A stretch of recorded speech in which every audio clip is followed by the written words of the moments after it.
വേണ്ടെന്നല്ലേ നിങ്ങളോട് പറഞ്ഞത്? എനിക്ക് ചോറ് വേണ്ടെന്നല്ലേ പറഞ്ഞത്? മലയാളത്തിൽ പറഞ്ഞ നിങ്ങൾക്ക് മനസ്സിലാവൂലേ? കൊണ്ടുപോകല്ലേ, എനിക്ക് നിങ്ങളെ ഇഷ്ടമല്ല. പോരല്ലേ, പോ.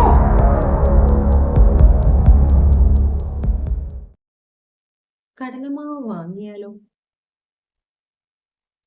വാങ്ങാം. 10 വട ഉണ്ടാക്കിയിട്ട് ചേട്ടനെ ഞെട്ടിക്കണം. ഈ പെണ്ണെന്നവ ഇരുന്ന് തന്നെ വർത്താനം പറയുന്നേ.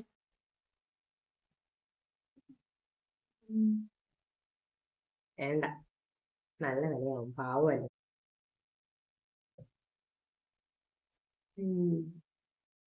ദൈവമേ, അത് തന്നെ. അയ്യോ അയ്യോ, എന്റെ സുജാതേ, ഇത് തന്നെ. ഇതേതു ഭാഷയാ? രാവിലെ തന്നെ ശാരദിച്ചിക്ക് എന്താ പറ്റിയേ? ഇടി, നിന്റെ മരുമോക്ക് മറ്റേതാന്ന് എനിക്ക് നല്ല ഡൗട്ടുണ്ട്. മറ്റേതോ? എന്ത്? ഇടി, അവളുടെ അമ്മയുടെ അസുഖമേ, ഭ്രാന്ത് ഭ്രാന്ത്. ദേ ശാരദച്ചി, വെറുതെ അനാവശ്യം പറയാൻ നിൽക്കരുത് കേട്ടോ. 1 മാസമായി എന്റെ മകൻ ആ പെണ്ണിനെ കെട്ടിക്കൊണ്ട് വന്നിട്ട്. ഇതുവരെ ഞങ്ങൾക്ക് ആർക്കും അങ്ങനെയൊന്നും തോന്നിയിട്ടില്ലല്ലോ. ആ, എങ്കിൽ പിന്നെ നീ ഒന്ന് സൂക്ഷ്മമായിട്ട് നിരീക്ഷിച്ചു നോക്ക്. നിനക്കേ മനസ്സിലാകാനിട്ടാ. ഇതിപ്പോ ഞാൻ നോക്കുമ്പോ ആ പെണ്ണ് അവിടെ തന്നെ ഇരുന്ന് വർത്താനം പറയുക. ഇത് ആദ്യത്തെ കുഞ്ഞു കുഞ്ഞു ഭ്രാന്തിന്റെ ലക്ഷണങ്ങൾ മാത്രമാ. പോകെ പോകെ ഭ്രാന്തി ആയിരുന്ന ആര് കണ്ടു? ഞാൻ അപ്പോഴേ പറഞ്ഞു ഈ ഭ്രാന്തിയുടെ മോളെ കൊണ്ട് കെട്ടിക്കണ്ടെന്ന്. ഈ ഭ്രാന്തൊക്കെ പാരമ്പര്യമായിട്ട് വരുന്ന ഒരു രോഗമാണേ. അതിങ്ങനെ വന്നു കഴിഞ്ഞാൽ ആ ചെറുക്കന്റെ ജീവിതം എന്താവും? ഞാൻ അന്നേരം പറഞ്ഞതല്ലേ, നിങ്ങൾ ആരെങ്കിലും കേട്ടോ? ഞാനൊന്ന് പോയി നോക്കട്ടെ. ശാരദച്ചി ഒന്ന് ഒച്ച കുറച്ച് പറ, ആ പെങ്കുച്ച് കേക്കിയല്ലേ. ഷു,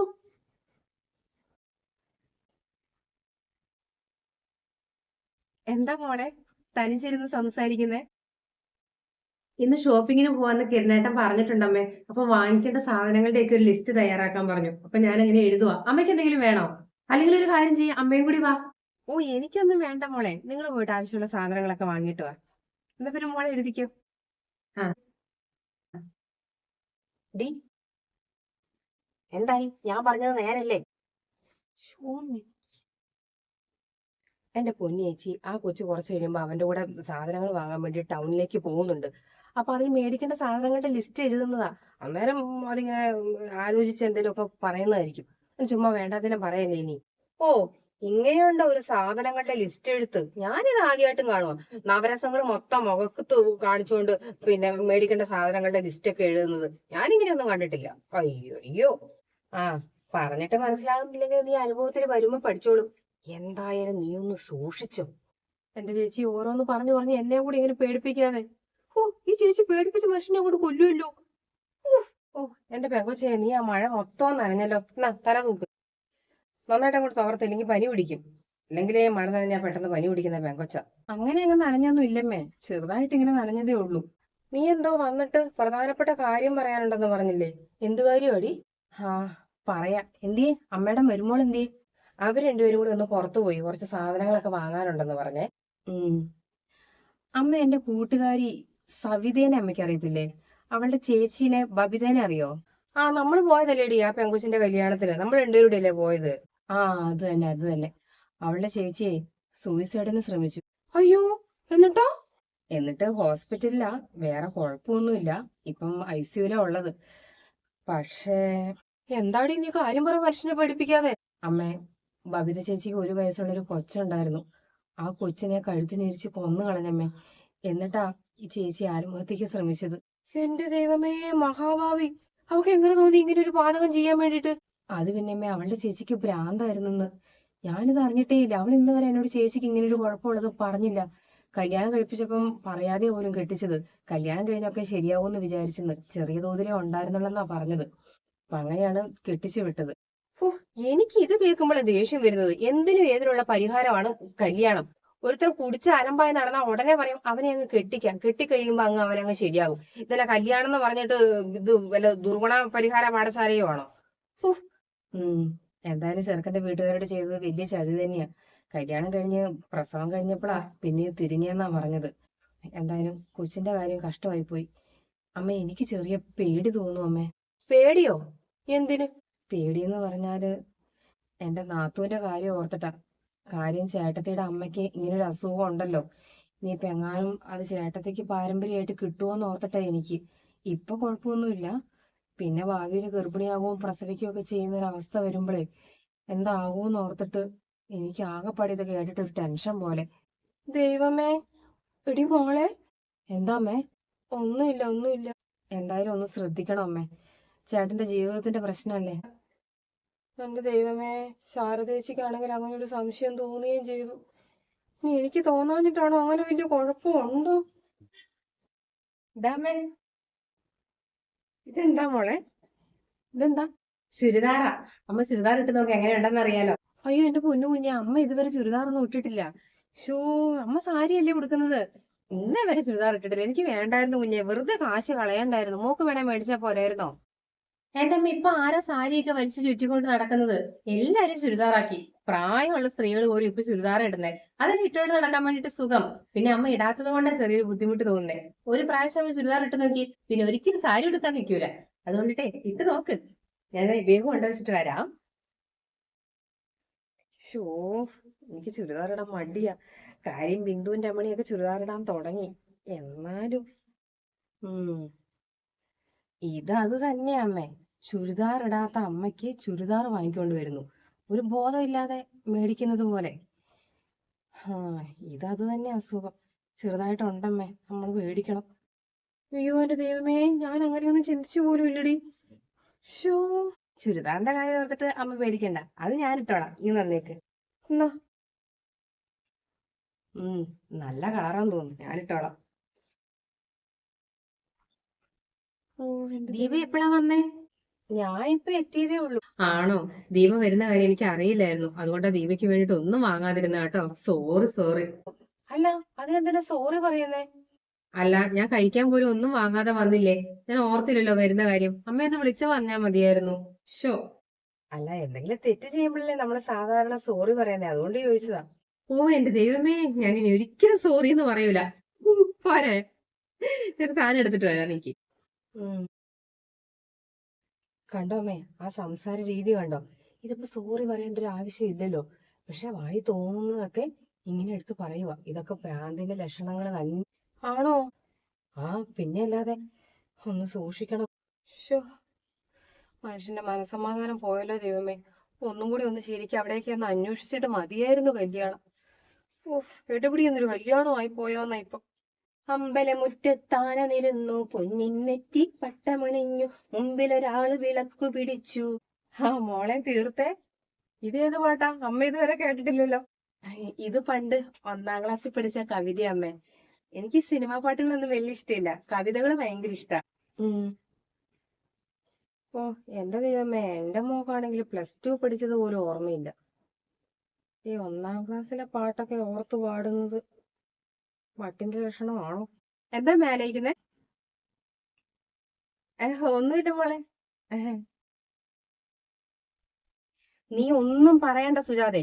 നീ മാത്രമേ അത് പറയുള്ളൂ, വേറെ ആരും അത് പറയൂല. കാരണം ഞാൻ നിന്നോട് മാത്രമേ അത് പറഞ്ഞിട്ടുള്ളൂ. എന്റെ പൊന്നു ബാലു, നീ ഞാൻ പറയുന്ന ഒന്ന് കേക്ക്. ഞാൻ അങ്ങനെയൊന്നും പറഞ്ഞിട്ടില്ലെന്നേ. നീ എന്നെ ഒന്ന് വിശ്വസിക്ക്. നീ അത്ര നല്ലവളൊന്നും അല്ലെന്ന് എനിക്ക് നന്നായിട്ട് അറിയാം. പണ്ടേ അച്ഛനും അമ്മേനെയും വീട്ടുകാരെയൊക്കെ ഉപേക്ഷിച്ച് ഒരുത്തിലൂടെ ഇറങ്ങി ഇങ്ങോട്ട് പോന്നവളല്ലേ നീ. അതിന്റെ ഗുണമേ നീ കാണിക്കോളൂ. മിണ്ടാതിരിക്കുന്നല്ലേ. വീട്ടിൽ കയറി വന്നിട്ട് തോന്നിയാസം പറയുന്നോ? അടിച്ച് നിങ്ങളുടെ മോന്തയുടെ ഷേപ്പ് ഞാൻ മാറ്റും. അമ്മേനെ വല്ലതും പറഞ്ഞാലുണ്ടല്ലോ എന്റെ വിധം മാറും. പറഞ്ഞേക്കാം. കുറച്ച് നേരമായല്ലോ തുടങ്ങിയിട്ട്. ഓഹോ, ആഹാ. നിങ്ങൾ പിന്നെ ചുമ്മാ കിടന്നിരിക്കുന്ന വട്ടുണ്ടോ?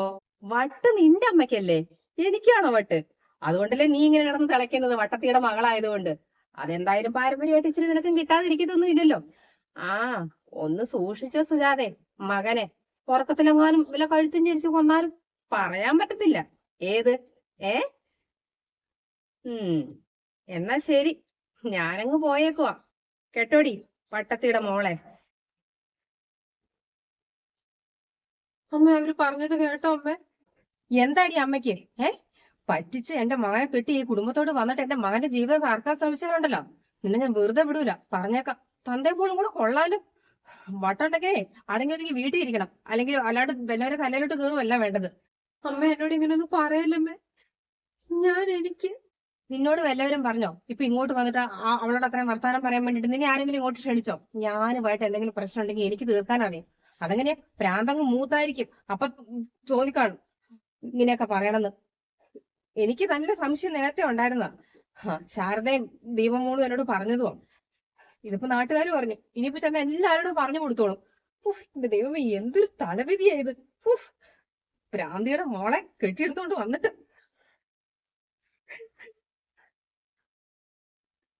എന്താ നിന്റെ മുഖം വല്ലാതിരിക്കുന്നേ? ഒരാഴ്ച കഴിഞ്ഞ് ചേട്ടാ അമ്മ എന്നോട് മിണ്ടിയിട്ട് എല്ലാരും പറയാ പോലും എനിക്ക് ഭ്രാന്താണെന്ന്. ചേട്ടന് അങ്ങനെ തോന്നുന്നുണ്ടോ? എനിക്ക് എന്തെങ്കിലും കുഴപ്പമുള്ളതായിട്ട് തോന്നുന്നുണ്ടോ? പ്രായമായവരല്ലേ, എന്തെങ്കിലും പറഞ്ഞോട്ടെ, സാരമില്ല. എന്റെ അമ്മയുടെ കൺമുന്നിൽ വെച്ചിട്ടാ എന്റെ അനിയൻ മരിച്ചു പോയത്. അന്ന് ഒരു 3 വയസ്സേ ഉണ്ടായിരുന്നുള്ളൂ. ഒരു വണ്ടി അവരെ ഇടിച്ചു തെറിപ്പിച്ചതാ. ചോരയെ കുളിച്ച് സ്വന്തം മകൻ കിടക്കുന്നത് കണ്ട എന്റെ അമ്മയുടെ അവസ്ഥ ഒന്ന് ആലോചിച്ച് നോക്ക്. ഹോസ്പിറ്റലിലേക്ക് കൊണ്ടുപോകുന്ന വഴിക്ക് തന്നെ അവൻ മരിച്ചുപോയി. എനിക്കന്ന് 7 വയസ്സായിരുന്നു. അമ്മയുടെ മടിയിൽ കിടന്നിട്ട് പെടഞ്ഞ അവൻ മരിച്ചത്. അന്നിരുന്ന ഇരിപ്പ എന്റെ അമ്മ. പിന്നെ ആരോടും മിണ്ടിയിട്ടില്ല, ചിരിച്ചിട്ടില്ല, കരഞ്ഞിട്ടുമില്ല. ഇടയ്ക്ക് പിന്നെ കുറെ കഴിഞ്ഞപ്പോ ഇങ്ങനെ പൊട്ടിച്ചിരിക്കാൻ തുടങ്ങി. പിന്നെ പാവയൊക്കെ എടുത്തിട്ട് അവനെ കൊഞ്ചിക്കുന്നത് പോലെ കൊഞ്ചിക്കാൻ തുടങ്ങി. കുറെ ചികിത്സയൊക്കെ ചെയ്തതാ, ഒരു മാറ്റവും ഇല്ല. അല്ലാണ്ട് ഞങ്ങള് പാരമ്പര്യമായിട്ട് വട്ടുള്ള കുടുംബക്കാരൊന്നും അല്ല ചേട്ടാ. നീ കരയാതെ വിഷമിക്കാതിരിക്കുക. അമ്മ എത്ര ദിവസമായമ്മ എന്നോടൊന്ന് സംസാരിച്ചിട്ട്? എനിക്ക് ഒരു കുഴപ്പമില്ലമ്മേ. അമ്മ എന്നെ ഒന്ന് വിശ്വസിക്ക് പ്ലീസ്. മര്യാദക്ക് നീ എന്റെ മകന്റെ ജീവിതത്തിൽ നിന്ന് ഒഴിഞ്ഞു പോക്കോണം. അപേക്ഷിക്കുവാ ഞാൻ, ദയവ് ചെയ്ത് എന്റെ മകന്റെ ജീവിതത്തിൽ നിന്ന് ഒഴിവായിട്ട് താവുന്ന്. എന്റെ മകൻ ഒരു പാവാ. നീ നിന്റെ അച്ഛനും കൂടെ ഞങ്ങളെ പറ്റിച്ചു. പക്ഷേ എന്റെ മകന്റെ ജീവിതം താർക്കാൻ ഞാൻ സമ്മതിക്കുകയില്ല. മര്യാദക്ക് നീ ഇവിടുന്ന് പൊക്കോണം. അമ്മേ, മിണ്ടരുത്. ഇനി എന്നെ മേലെ അങ്ങനെ വിളിച്ചു പോകരുത്. അടുക്കളയിലൊന്നും അനാവശ്യമായിട്ട് കയറാൻ നിൽക്കണ്ട. അവിടെ കത്തിയും തീയും ഒക്കെ ഉള്ളതാ. കേട്ടോ പറഞ്ഞത്?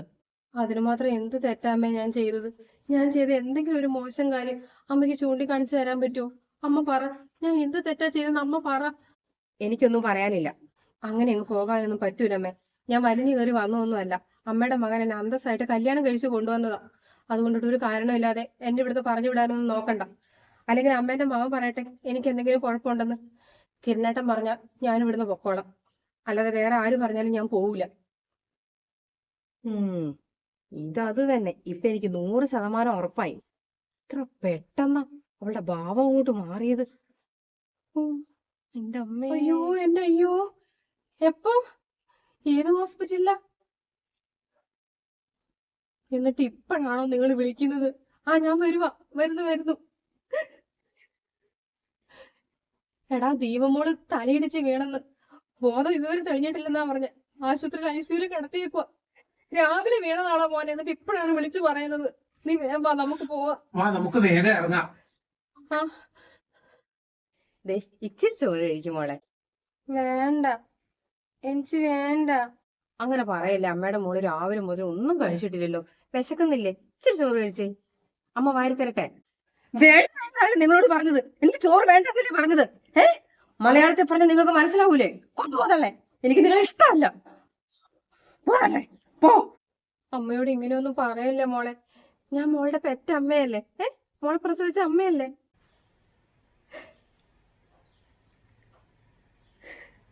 എനിക്ക് ചോറ് വേണ്ട അമ്മ. ചോറ് വേണ്ട.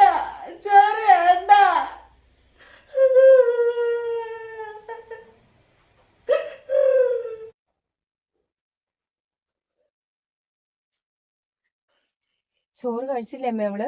ഇല്ല മോളെ, ഒന്നും കഴിച്ചില്ല. അമ്മയ്ക്ക് അങ്ങ് പേടിയാവുക.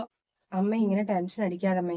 നമ്മളിങ്ങനെ ടെൻഷൻ അടിച്ച് ധൈര്യം ചോർന്നു പോയാൽ പിന്നെ അവക്ക് ആരോ ഉള്ളതൊരു ധൈര്യം കൊടുക്കാൻ വേണ്ടിട്ട് ചികിത്സിച്ച് ഭേദമാക്കാൻ പറ്റുന്നല്ലേ ഡോക്ടർ പറഞ്ഞത്.